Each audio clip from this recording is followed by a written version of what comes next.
엄마, 저는 친딸이고 며느리는 남이잖아요. 딸 지혜가 제 앞에서 울고 있었습니다.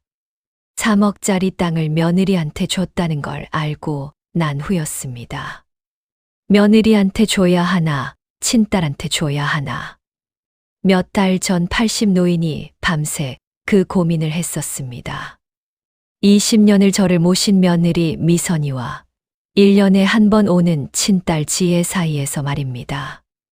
결국 저는 며느리를 택했습니다. 그리고 지금 딸이 제 앞에서 울고 있습니다. 제 이름은 최순옥, 올해 80입니다. 80 평생을 살았지만 이렇게 마음이 복잡한 적이 없었습니다. 남편을 잃었을 때도, 아들을 잃었을 때도 슬프긴 했지만 이렇게 갈등스럽지는 않았습니다. 그때는 울면 됐지만 지금은 울어도 시원하지 않았습니다. 남편은 25년 전에 돌아가셨습니다. 심장마비로 갑자기 가셨는데 그때 제 나이 55이었고 남편은 60이었습니다. 평생 성실하게 살았던 사람으로 공무원 생활을 했고 퇴직 후 편히 살만해지니 세상을 떠났습니다. 남편이 떠나고 나니 아들과 딸이 있었습니다. 아들 정훈이는 그때 30이었고 딸 지혜는 35이었습니다. 아들은 결혼해서 며느리 미선이와 살고 있었고 딸은 미국으로 유학을 갔다가 그곳에서 한인 남자를 만나 결혼해서 미국에 정착했습니다. 저는 혼자 살았습니다. 아들이 같이 살자고 했지만 젊은 부부 방해하기 싫어서 혼자 살았고 그래도 아들 내외가 가까이 살면서 자주 들렀습니다. 며느리 미선이는 착한 아이였는데 시어머니를 잘 챙겼고 일주일에 서너 번은 들러서 집안일을 도와줬습니다. 딸 지혜는 미국에서 잘 살고 있다고 했습니다. 남편이 회계사로 수입이 괜찮았고 아이 둘을 낳아 키우고 있었습니다. 1년에 한 번 한국에 오면 일주일 정도 머물다 갔는데 그때 저를 보러 왔습니다. 올 때마다 자주 못 와서 미안하다고 했지만 저는 잘 살고 있으니 괜찮다고 했습니다. 그렇게 10년이 흘렀습니다.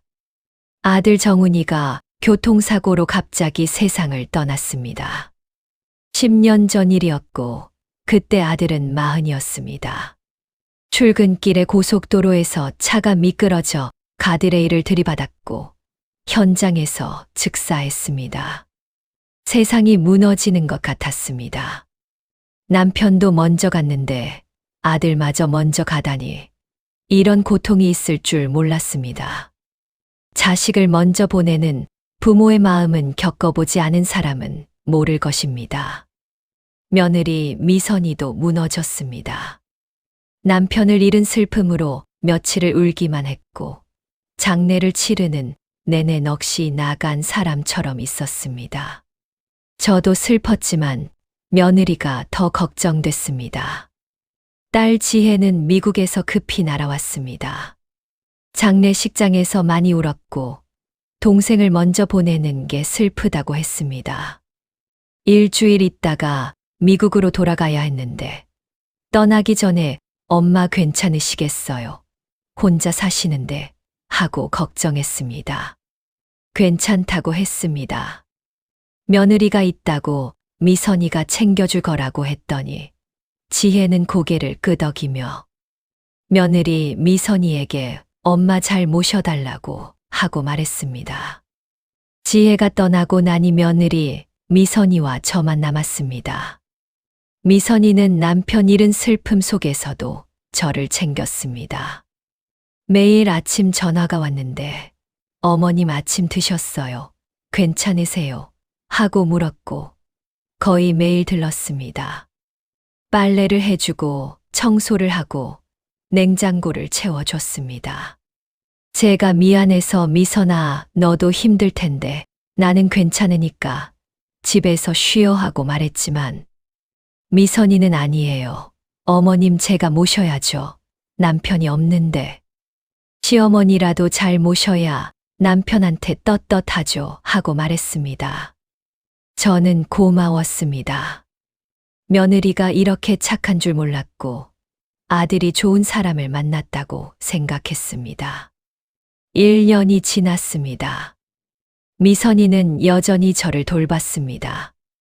아침 전화는 계속됐고 방문도 계속됐습니다. 이제는 거의 매일 왔는데 출근하기 전에 들러서 아침 준비를 해주고 갔고 퇴근 후에 또 들러서 저녁을 같이 먹었습니다.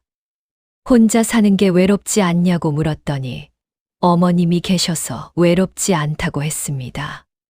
남편이 없는 게 슬프지만 어머님 모시면서 버틴다고 했습니다. 저는 미선이한테 미안하고 고마웠습니다. 딸 지혜는 그 해에 오지 않았습니다. 전화는 가끔 왔는데 엄마 잘 지내세요. 미국에서 일이 많아서 올해는 못 갈 것 같아요. 하고 말했습니다. 잘 지내니까 괜찮다고 했더니 올케가 잘 모시죠 하고 물었습니다. 미선이가 잘해준다고 했더니 다행이다. 올케한테 제가 나중에 꼭 감사 인사할게요 하고 말했습니다. 2년째가 됐습니다. 저는 건강이 나빠지기 시작했습니다. 무릎이 아파서 걷기가 힘들어졌고 혈압도 높아졌습니다. 병원을 다녀야 했습니다. 미선이가 병원을 함께 가줬습니다. 일주일에 한 번씩 병원 진료가 있었는데 미선이는 회사에 휴가를 내고 저와 함께 갔습니다. 진료실 앞에서 기다리고 진료가 끝나면 약국에 가서 약을 받아주고 집까지 데려다 줬습니다. 미선아, 너 회사 일 괜찮겠니? 나 때문에 자꾸 휴가 내는데 하고 걱정했더니 괜찮아요. 어머님이 더 중요하죠. 회사는 나중에 생각하면 돼요. 하고 말했습니다. 혼자 산 지 3년이 지났고 저는 혼자 사는 게 힘들어졌습니다. 무릎이 더 나빠져서 지팡이를 짚어야 했고 집안일을 혼자 하기 어려워졌습니다. 미선이한테 말했습니다. 미선아, 나 요양원 알아봐야 할 것 같아. 혼자 사는 게 이제 힘들어서 하고 말했더니 미선이가 깜짝 놀라며 어머님 무슨 말씀이세요? 요양원은 왜요? 하고 물었습니다. 혼자 있으니까 불편하고 너한테 폐가 되는 것 같아서 하고 말했더니 미선이는 아니에요, 어머니. 저희 집에서 같이 사세요. 하고 말했습니다. 너희 집에서 하고 물었더니 네, 저희 집이 방이 하나 남아요. 어머님 오시면 되죠. 하고 말했습니다. 며느리 집에 가서 사는 게 미안했지만 미선이가 워낙 간곡하게 말해서 결국 며느리 집으로 들어갔습니다. 며느리 집은 작은 아파트였지만 깨끗하고 아늑했습니다. 방 하나를 저한테 내줬는데 침대도 새로 사고 옷장도 마련해 줬습니다. 같이 살기 시작하니 미선이가 더 고생이었습니다. 아침에 일찍 일어나서 제 아침을 준비하고 출근했다가 퇴근해서는 저녁을 준비했습니다. 빨래도 하고 청소도 하고 제 방도 정리해 줬습니다. 미안해서 미선아, 내가 너무 폐를 끼치는 것 같아 하고 말했지만 미선이는 아니에요. 어머님 전혀요. 오히려 어머님이 계시니까 제가 외롭지 않아요. 하고 말했습니다. 딸 지혜한테 전화했습니다. 지혜야, 엄마가 이제 미선이네 집에서 같이 산다 하고 말했더니 지혜가 놀라며 엄마 왜요? 집은요? 하고 물었습니다. 혼자 살기 힘들어서 미선이가 같이 살자고 해서 하고 말했더니 지혜는 잠시 말이 없었습니다.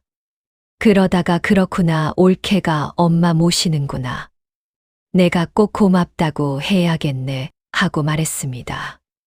엄마가 불편한데 너도 한국 와서 엄마 좀 보고 가지 하고 말했지만 지혜는 엄마 제가 지금 애들 학교 때문에 바빠서요.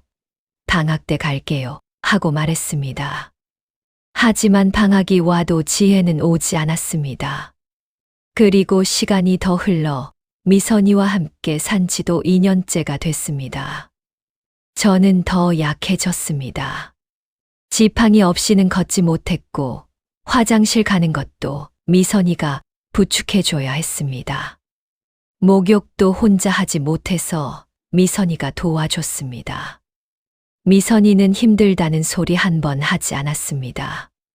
매일 아침 저를 씻겨주고 식사를 준비하고 병원도 함께 다녔습니다. 회사 일도 하면서 시어머니 모시는 게 얼마나 힘들었을지 알지만 미선이는 항상 웃으며 괜찮아요. 어머님 하고 말했습니다. 어느 날 미선이가 물었습니다. 어머님 혹시 외로우세요? 손자 손녀 보고 싶으시죠? 하고 물었습니다. 손자 손녀가 어디 있냐고 물었더니 미선이가 미국에 형님 애들 있잖아요. 하고 말했습니다. 아, 그렇지 하고 답했지만 사실 지혜 아이들 얼굴도 잘 기억이 안 났습니다. 어렸을 때 한두 번 본 게 전부였고 그 후로 본 적이 없었습니다. 며느리 미선이와 함께 산 지도 4년이나 되었습니다. 지혜가 한국에 왔습니다. 7년 만이었고 저는 깜짝 놀랐습니다. 미선이네 집으로 지혜가 찾아왔는데 얼굴이 많이 늙어 있었습니다. 엄마하고 지혜가 울면서 안겼습니다. 저도 울었는데 7년 만에 보는 딸이었습니다. 지혜는 며칠 머물렀습니다. 미선이네 집에서 함께 지냈는데 며느리와 딸이 함께 있으니 좋았습니다. 지혜는 엄마 많이 약해지셨네 하고 걱정했고 미선이는 네, 점점 약해지셔서 걱정이에요. 제가 좀 더 잘 모실게요. 하고 말했습니다. 지혜가 미선이한테 올케 정말 고마워. 나 대신 엄마 잘 모셔줘서 하고 인사했고 미선이는 아니에요. 당연한 거죠. 하고 말했습니다. 일주일 후 지혜는 미국으로 돌아갔습니다. 떠나면서 엄마 자주 올게요. 이제 애들도 다 컸으니까 하고 말했지만 그 후로도 지혜는 오지 않았습니다. 아들이 떠나고 며느리와 둘이 지낸 지도 어느덧 10년이 됐습니다. 제 나이도 78이 됐고요. 10년 동안 미선이는 한결같았습니다. 매일 아침 저를 깨워주고 씻겨주고 식사를 챙겨주고 병원에 함께 다니고 약을 챙겨주고 밤에 화장실 갈 때 부축해주고 그렇게 10년을 했습니다. 저는 미선이한테 너무 고마웠습니다. 딸도 안 하는 걸 며느리가 하고 있었습니다. 친딸 지혜는 10년 동안 한 번 왔지만 며느리 미선이는 10년 동안 하루도 빠짐없이 저를 보살펴줬습니다. 미선이한테 말했습니다. 미선아, 너한테 너무 고맙다. 내가 아니었으면 나 진작 요양원 갔을 거야 하고 말했더니 미선이는 아니에요. 어머님 저도 어머님이 계셔서 외롭지 않았어요. 남편 잃고 혼자였는데 어머님 모시면서 버텼어요. 하고 말했습니다. 저는 미선이한테 뭔가 해주고 싶었습니다. 10년 동안 고생한 대가를 주고 싶었습니다. 저한테는 재산이 많지 않았습니다. 남편이 남긴 집 한 채와 시골에 있는 땅이 전부였습니다. 집은 제가 팔아서 미선이와 함께 사는 동안 생활비로 보태고 있었고 남은 건 시골 땅뿐이었습니다. 그 땅은 남편 고향에 있는 땅으로 300평쯤 됐고 시세로 치면 3억 원 정도 됐습니다. 남편이 젊었을 때 산 땅인데 개발이 되면서 값이 올랐습니다. 그 땅을 미선이한테 주고 싶었습니다.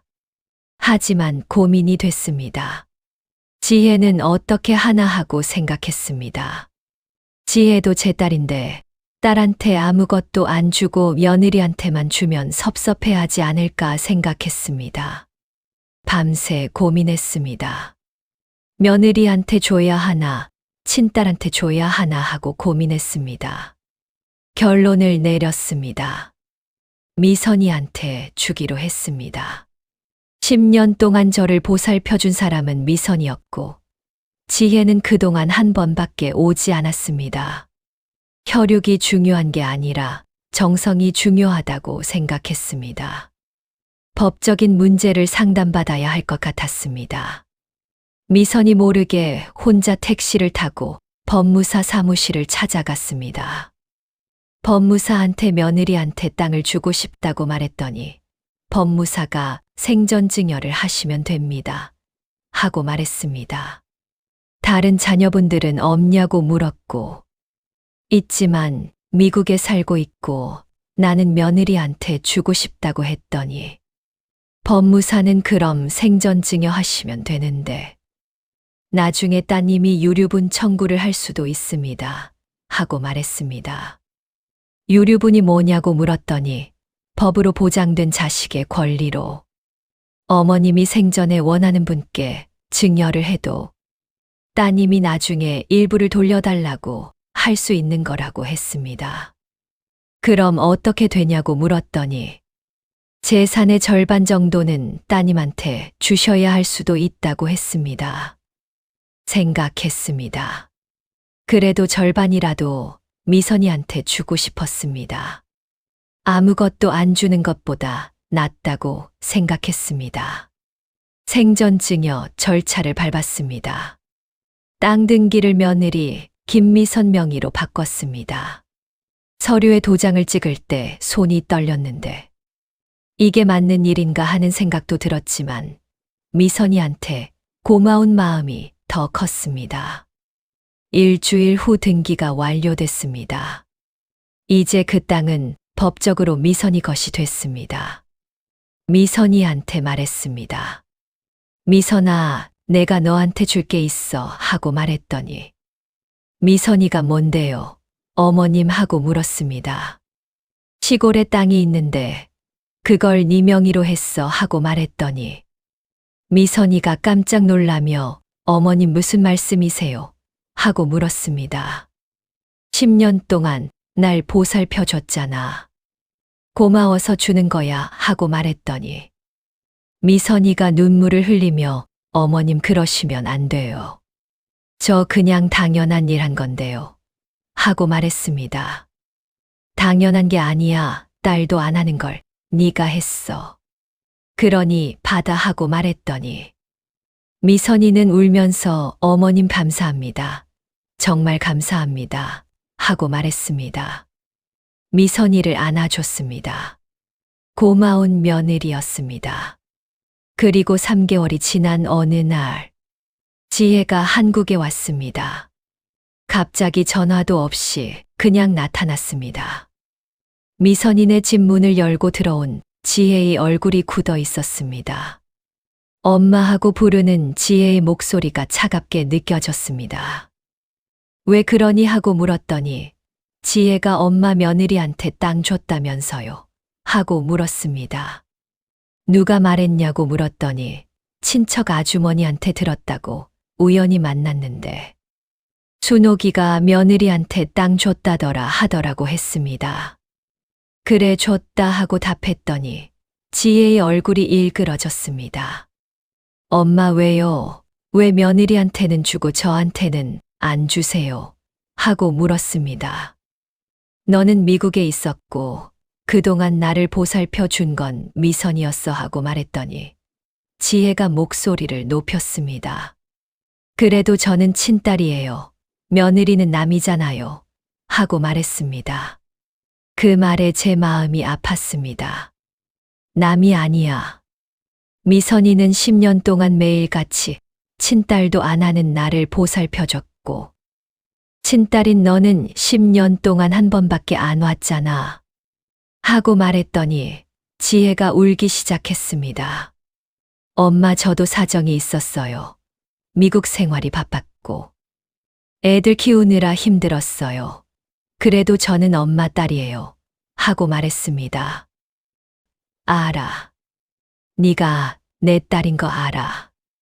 하지만 미선이한테 주고 싶었어 하고 말했지만 지혜는 계속 울었습니다. 엄마가 며느리를 딸보다 더 아끼는구나. 저는 엄마한테 버림받은 거네요. 하고 지혜가 말했습니다. 그런 게 아니야 하고 말했지만 지혜는 듣지 않았습니다. 좋아요. 그럼 저도 제 방법대로 할게요. 하고 지혜가 말했습니다. 무슨 방법이냐고 물었지만 지혜는 대답하지 않고 나가버렸습니다. 일주일 후 등기 우편이 왔습니다.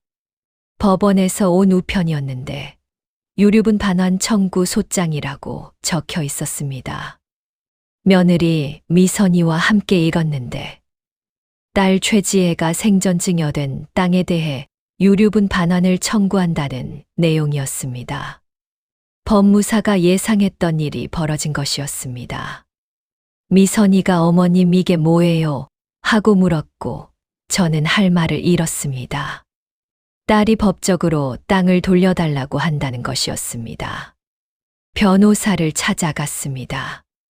미선이와 함께 갔는데 변호사는 소장을 보더니 고개를 끄덕였습니다.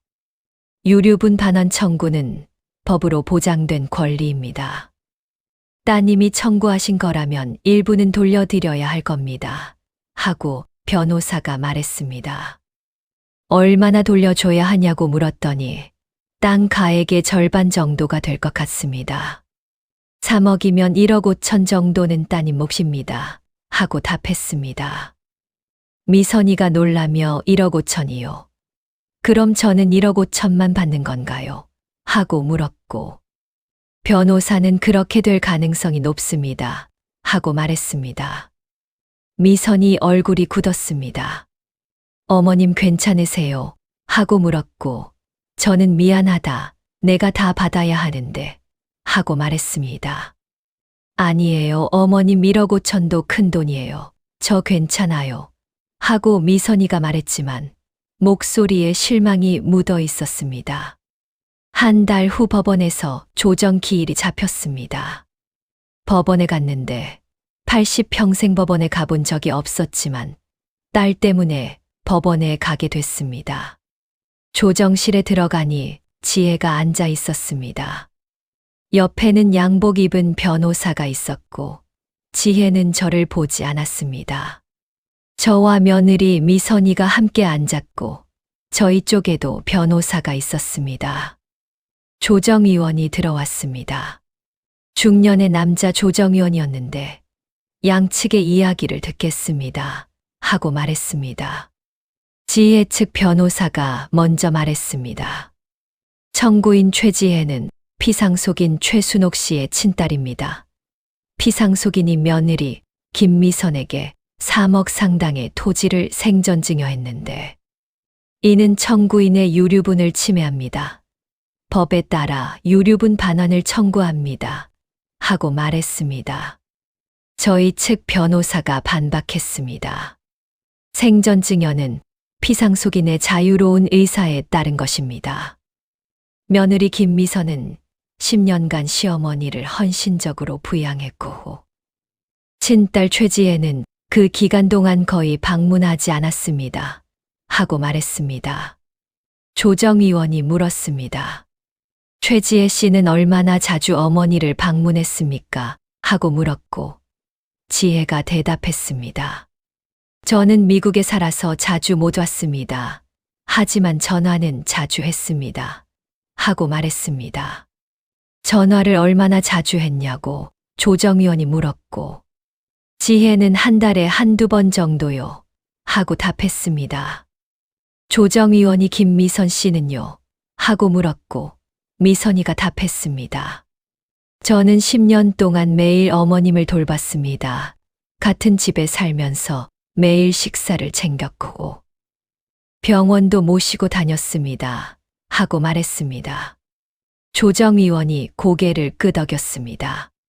그렇다면 실질적으로 어머니를 부양한 건 며느리 측이 맞네요. 하고 말했습니다. 지혜가 끼어들었습니다. 하지만 저는 친딸이에요. 며느리는 아무리 잘해도 남이잖아요. 법적으로 상속권이 있는 건 저예요. 하고 말했습니다. 조정위원이 말했습니다. 법적으로는 맞습니다. 따님에게 유류분 권리가 있습니다. 하지만 생전증여도 유효합니다. 절충안을 찾아보시죠. 하고 말했습니다. 지혜 측 변호사가 말했습니다. 토지 가액 3억 중 절반인 1억 5천만 원을 청구인에게 반환하시면 됩니다. 하고 말했고, 저희 측 변호사가 반박했습니다. 10년간의 부양을 고려하면 그보다 적어야 합니다. 하고 말했습니다. 조정위원이 제안했습니다. 이렇게 하시죠. 토지 가액의 40%인 1억 2천만 원을 따님께 드리고 60%인 1억 8천만 원은 며느리가 가지시는 건 어떻습니까? 하고 말했습니다. 지혜가 고개를 저었습니다. 안 됩니다. 법대로 50대 50이어야 합니다. 하고 말했습니다.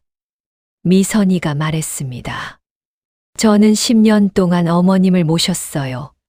형님은 10년 동안 한 번밖에 안 왔잖아요. 하고 말했습니다. 지혜가 소리를 높였습니다. 그게 제 잘못인가요? 저도 사정이 있었어요. 미국 생활이 바빴어요. 하고 말했습니다. 바빴으면 전화라도 자주 하지 그랬어요. 한 달에 한 번 전화하는 게 효도예요. 하고 미선이가 말했습니다. 지혜가 화를 냈습니다. 올케는 뭐 대단한 일 했다고 그래.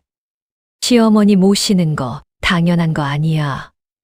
며느리 돌이 아니야. 하고 말했습니다. 그 말에 미선이가 눈물을 흘렸습니다. 당연한 거라고요?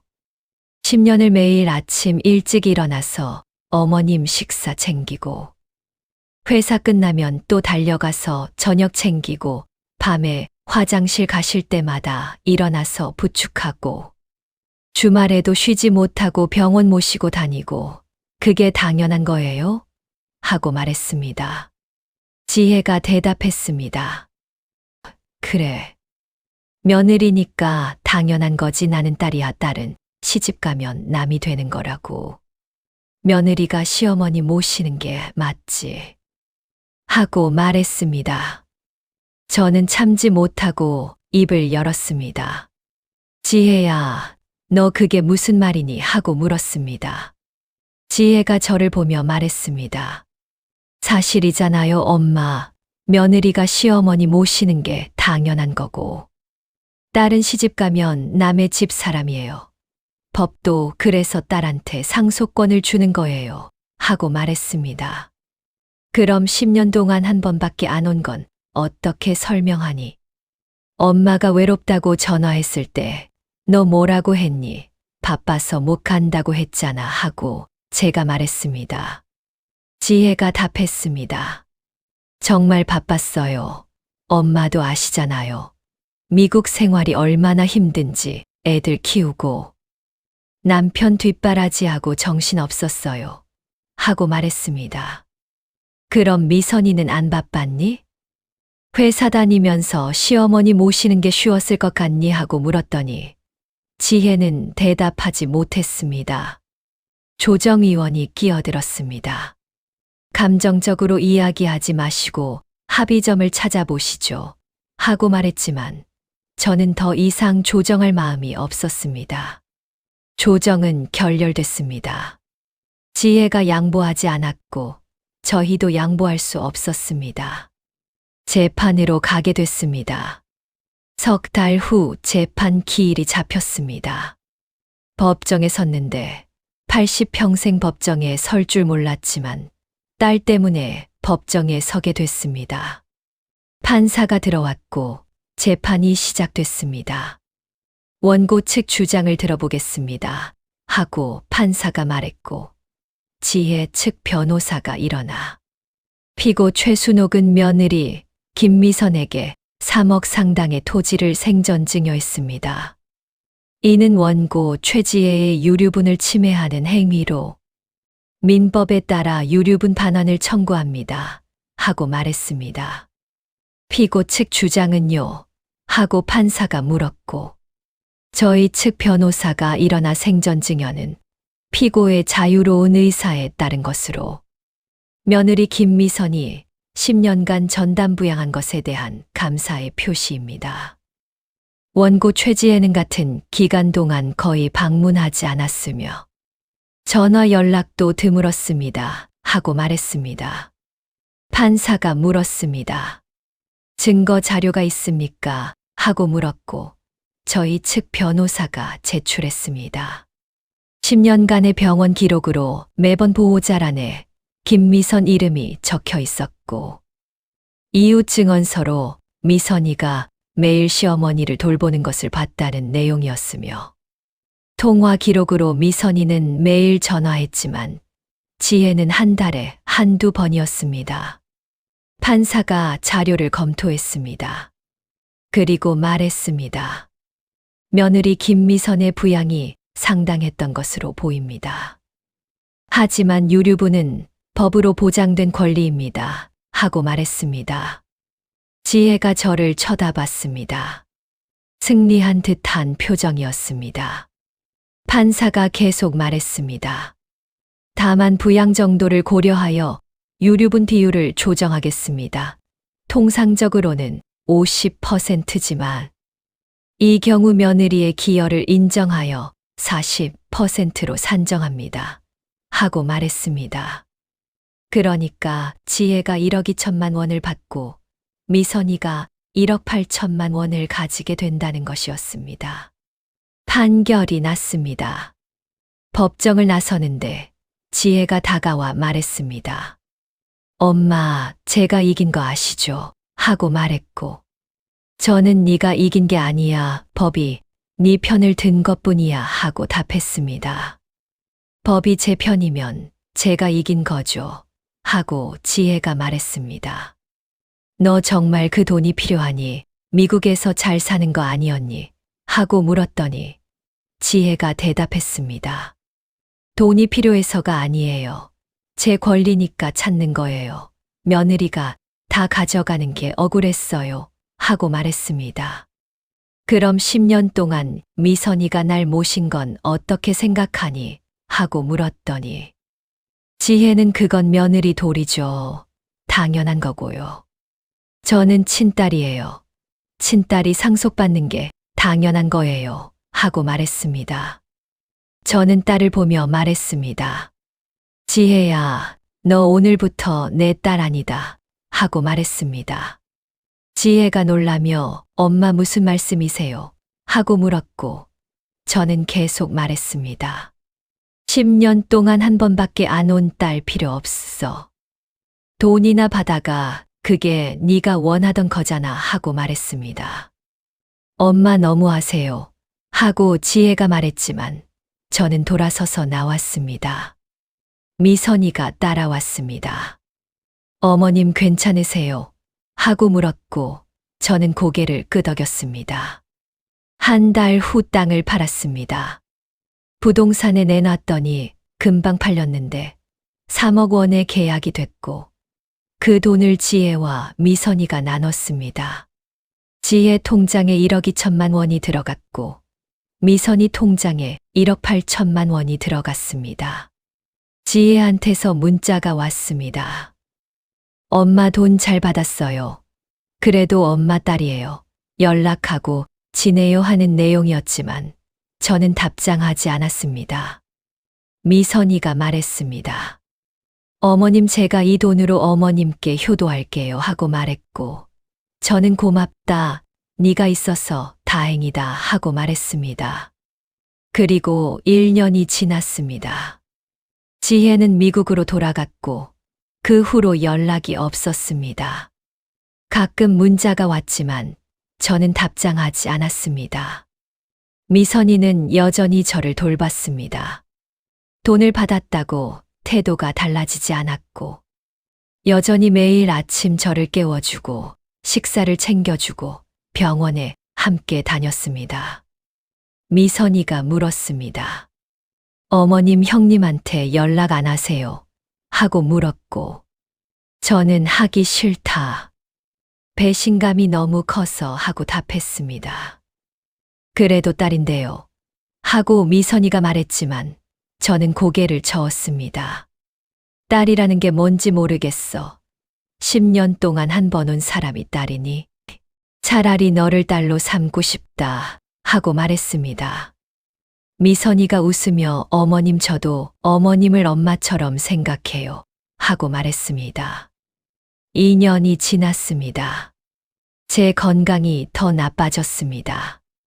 이제는 침대에서 일어나기도 힘들어졌고 거의 누워서 지냈습니다. 미선이는 회사를 그만뒀습니다. 시어머니인 저를 돌보기 위해서였고 1억 8천만 원 중 일부를 생활비로 쓰면서 저를 전담으로 돌봤습니다. 미선아, 미안하다. 나 때문에 회사까지 그만두게 해서 하고 말했더니 미선이는 괜찮아요. 어머님 제가 하고 싶어서 한 거예요 하고 말했습니다. 어느 날 지혜한테서 전화가 왔습니다. 2년 만이었습니다. 엄마 저예요, 지혜예요 하고 지혜가 말했고 저는 무슨 일이냐고 차갑게 물었습니다. 엄마 그동안 잘 지내셨어요? 올케가 잘 모시죠 하고 지혜가 물었고 저는 잘 모신다. 너보다 100배는 잘 모셔 하고 답했습니다. 엄마 아직도 화나셨어요. 저 잘못했어요 하고 지혜가 말했지만 저는 뭐가 잘못인 줄 아니? 법대로 한 거잖아. 내 권리 찾은 거잖아 하고 말했습니다. 지혜가 울먹이며 엄마 제가 정말 미안해요. 돈 때문에 그런 게 아니었어요. 제 자존심이 상했어요. 며느리가 엄마한테 더 인정받는 게 억울했어요 하고 말했습니다. 그럼 10년 동안 뭐 했니? 미선이가 날 모시는 동안 너는 뭐 했냐고 제가 물었고 지혜는 대답하지 못했습니다. 엄마 이제라도 제가 효도할게요. 한국 갈게요 하고 지혜가 말했지만 저는 필요 없어. 미선이 있어 하고 말하고 전화를 끊었습니다. 3년이 지났습니다. 제 나이 83이 됐고 많이 약해졌습니다. 의사는 얼마 남지 않았다고 했습니다. 미선이는 밤낮으로 제 곁을 지켰습니다. 제 손을 꼭 잡으며 어머님 힘내세요 하고 말했습니다. 저는 미선이한테 말했습니다. 미선아 정말 고맙다. 내가 아니었으면 나 진짜 외로웠을 거야 하고 말했고 미선이는 울면서 어머님 그런 말씀 마세요 하고 말했습니다. 너를 며느리로 만난 게 내 인생 최고의 행운이야 하고 말했더니 미선이는 저도요. 어머님 만나서 행복했어요 하고 말했습니다. 지혜한테 연락하고 싶니 하고 물었더니 미선이는 어머님이 원하시면요 하고 답했습니다. 연락하지 마라. 난 미선이 너만 있으면 돼 하고 말했습니다. 미선이 제 손을 잡고 있었고 저는 편안했습니다. 침대에 누워 생각합니다. 장례식은 미선이가 치러주겠죠. 3일장을 할 겁니다. 조문객들이 올 겁니다. 지혜도 미국에서 급히 날아오겠지요. 아마 미선이한테 잘못했다고 엄마한테 효도 못한 게 후회된다고 말하겠죠. 하지만 이미 늦었습니다. 제가 이 세상을 떠나면 미선이는 아마도 제 유고를 남편 곁에 모실 겁니다. 남편 옆에 작은 공간을 마련해서 제 유골함을 안치하겠죠. 그리고 명절 때마다 찾아오겠죠. 지혜는 아마 오지 않을 겁니다. 제가 원하는 건 미선이가 제 곁에 있는 것뿐입니다. 지금처럼 손을 잡고 있어 주는 것뿐입니다. 83년을 살면서 깨달은 것이 있습니다. 혈육이 다가 아니라는 것. 진짜 가족은 피가 아니라 정으로 이어진다는 것입니다. 며느리 미선이는 남이었지만 친딸보다 더 저를 아꼈습니다. 친딸 지혜는 피를 나눴지만 남처럼 대했습니다. 법은 지혜의 손을 들어줬지만 제 마음은 미선이 편이었습니다. 여러분도 기억하세요. 가족은 피로 정해지는 게 아니라 마음으로 만들어지는 것입니다. 효도는 의무가 아니라 마음이고 사랑은 돈으로 살 수 없습니다. 10년을 함께한 며느리와 1년에 한 번 온 친딸. 여러분이라면 누구를 선택하시겠습니까? 저는 며느리를 선택했고 후회하지 않습니다. 미선이가 제 손을 꼭 잡고 있습니다. 따뜻합니다. 이것이 83년을 살아온 최순옥의 이야기입니다. 여러분, 저의 선택이 맞는 거겠죠? 여러분 생각을 들려주세요. 제 이야기에 공감되셨다면 구독과 좋아요 부탁드립니다.